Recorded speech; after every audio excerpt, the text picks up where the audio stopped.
ما خو یې ټول به ملیان وي د ملا په کور کې د کور مرغۍ خو اعتباري وي په هر چا په کور کې ژوند به غوښته خو د ژوندو په ژبه نه پوهېدم ډېر ډېوې راته وژلې دي هوا په کور کې ژوند مې غوښتلو ژوند مې غوښته خو د ژوندو په ژبه نه پوهېدم ډېر ډېوې راته وژلې دي هوا په کور کې تاسو رښتو له د پښتو رنګونه مه ورکوئ وراره پرې دروند ښکاري چې کښېني د کاکا په کور کې نیلام بازار دی خو زمونږ ورته ملا ماته ده دوو نفلونو ته مو نه راځي تابیا په کور کې ته څوکیدار ته د خپل سپي په سترګه هم نه ګورې چې دا د کور مخې ته شپه کوي او دا په کور کې ډېر زړه مې کېږي خو سوره کې واده شوي یم پروازه سترګې مې شرمېږي د لالا په کور کې ډېره مننه چې هغه کونډه پکې خپل یتیمانان بچ کړي هغه جونګړه خو دې دا ځلې باران بچ کړي خزان وهلي پاڼه هم ښکته بې ځایه نه ځي چېرته اوبو کې یو میږی به پرې خپل ځان بچ کړي څوک د جومات ته ورانېدو تپوس هم نشي کوی خلک حیران دي چې ځان بچ کړي او که ایمان بچ کړي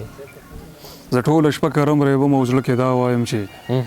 هغه مرغۍ به بچي څنګه له طوفان بچ کړي زه د کافرو نه کافر یم ما به وبخي خو پروازه ګرانه ده چې دا مسلمانان بچ کړي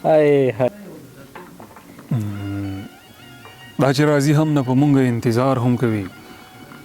ضرورتونه دي سړی به چېرته کار هم کوي ما خپل یاران او رشته دار بېګا په خوب کې لیدل ما له ګزاره هم ساتي په ما ګزار هم کوي زلمي بیدار کوي چې کټونو نه بدلون نه راځي اوبه ګلونو ته راځي خو غر کې لار هم کوي پرواز د خپل جهان کې پرېږدی ډېر مه تنګوئ سړی مین دی او مین خلک ازار هم کوي ډېر ښه پرواز صاحب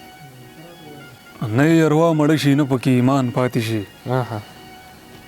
د بعضې خلکو ته خو سم سړی حیران پاتې شي نن سبا زه ډېرې رښتیا رښتیا خبرې کوم